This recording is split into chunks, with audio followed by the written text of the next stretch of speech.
Hi friends, welcome back to Akki latest collection. So ఈ sets గుర్తుపట్టారా friends?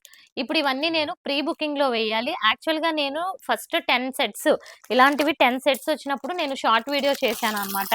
So ఆ video చూసి అసలు ఎంతమంది అడిగారు అనుకున్నారు. వెంటనే నేను వీవర్ని కనుక్కుంటే ఇంకొక 20 సెట్స్ రెడీ ఉన్నాయన్నారు. సో నేను అన్నీ కూడా బుకింగ్స్ తీసుకున్నా. అందుకే ఈ పీసెస్ మీకు కొంచెం లేట్గా వచ్చుంటాయి. నేను ప్రీ బుకింగ్ అని కూడా మీకు చెప్పలేదు. బట్ సో బుకింగ్స్ తీసేసుకున్నాను అనమాట. చాలా మందికి లేదని కూడా చెప్పా. అప్పటికి తెలీదు ఇంకా వీవర్ దగ్గర ఉన్నాయని. సో గుర్తుపట్టారు కదా, కంచి కాటన్‌లోని 3 పీస్ సెట్టు. చిన్న చెక్స్ మోడల్ వచ్చి ఇలా బూటీస్ వచ్చిందనమాట. అండ్ దుపట్టా కూడా చాలా బా వచ్చింది. ఎందుకంటే దుపట్టాకు కూడా ఇలా బార్డర్ వచ్చిందనమాట, కంచి బార్డర్. సో ఇప్పుడు గుర్తుపట్టారు కదా, ఇదిగోండి ఇవన్నీ అవే. ఆల్రెడీ 2-3 డేస్ నుంచి తీసుకున్న ఆర్డర్స్ అన్నీ ఇప్పుడు ఇవన్నీ కట్ చేసి ఓపెన్ చేసి వెయ్యాలి. ప్రెజెంట్ ఇంక ఇందులో మేబీ ఒక 2-3 పీసెసే మిగులుతాయేమో చూడాలి. ఎందుకంటే ఇప్పుడు ఇవన్నీ కూడా ఈచ్ కలర్ 20 పీసెస్ ఉన్నాయి. సో ఇది ఫ్రెండ్స్, ఇలాంటి లేటెస్ట్ అప్డేట్స్‌కి ఛానల్‌ని సబ్స్క్రైబ్ చేసుకోండి, ఇన్‌స్టాని ఫాలో అవ్వండి. Thank you.